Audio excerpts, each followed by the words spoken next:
کی یہ خوش نصیبی ہے کہ ہم اور آپ سب آج مدرسہ رضویہ تعلیم القرآن پراٹ کے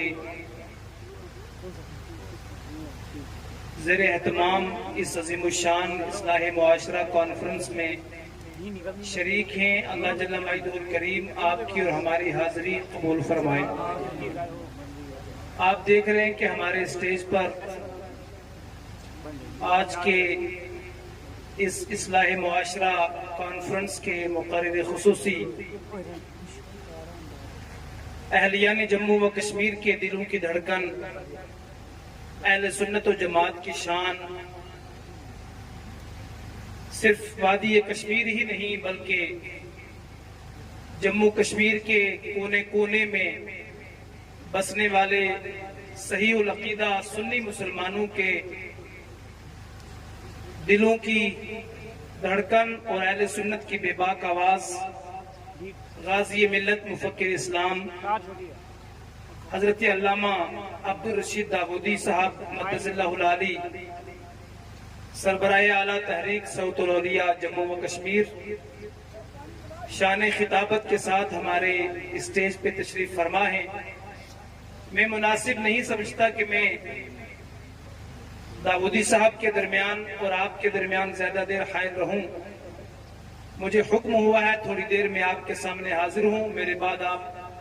داودی صاحب کو سماعت کریں گے، جن کو سننے کے لیے آپ بھی اور ہم سب بھی یہاں پہ آئے ہیں۔ میں ایک بات یہاں سے کہنا ضرور مناسب سمجھوں گا کہ آج کے دور میں اور آج سے پہلے بھی بہت سارے خطیب، واعظین اور مبلغین اپنے اپنے دور میں گزرے ہیں، لیکن یہ نہ مبالغہ ہے اور نہ کوئی چاپلوسی ہے۔ اللہ تعالیٰ نے مولانا عبدالرشید داودی صاحب کی شکل میں ہم اہلیان جموں کشمیر کو ایک نعمت عطا فرمائی ہے۔ سب بولیے سبحان اللہ۔ داودی صاحب نے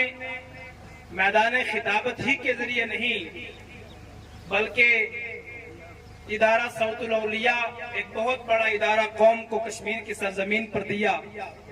اور داودی صاحب نے اہل سنت و جماعت کی اپنی اس بے باک آواز کے ذریعے پورے جموں کشمیر میں ایسی نمائندگی فرمائی ہے کہ جب وادی کشمیر جیسی سرزمین پر اعلیٰ حضرت علیہ الرحمت و رضوان کے مشن کے پرچم کو اٹھانا آگ میں کودنے سے کم نہیں تھا۔ اللہ تعالیٰ نے ایسے وقت میں اور ایسے دور میں ہم اہلیان جموں کشمیر کو داودی صاحب کی شکل میں ایک مرد مجاہد عطا فرمایا، جن کے اخلاص اور جن کی للہیت نے آج صرف پیر پنجال اور وادی چناب ہی میں نہیں بلکہ ہم کہیں اس سے زیادہ وادی کشمیر کے کونے کونے میں اعلیٰ حضرت کا مشن پھل بھی رہا ہے اور پھول بھی رہا ہے۔ سب بولیے سبحان اللہ۔ دعا کیجیے اللہ تعالیٰ اہل سنت کے اس بے باک شیر کو سلامتی عطا فرمائے، عمر طویل عطا فرمائے۔ میں بالکل مناسب نہیں سمجھتا کہ میں داودی صاحب اور آپ کے درمیان حائل رہوں۔ جہاں داودی صاحب ہوتے ہیں میں تو کہتا ہوں سنی لوگ تو لوگ، میرا تو ایمان یہ کہتا ہے کہ داودی صاحب جب عشق رسول کا جام لے کر کے آتے ہیں تو میرا یہ ایمان اور وجدان کہتا ہے کہ وہ پتھر بھی چاہتے ہیں کہ داودی صاحب مدینے کے تاجدار کے شام ملاتے رہے اور ہم سن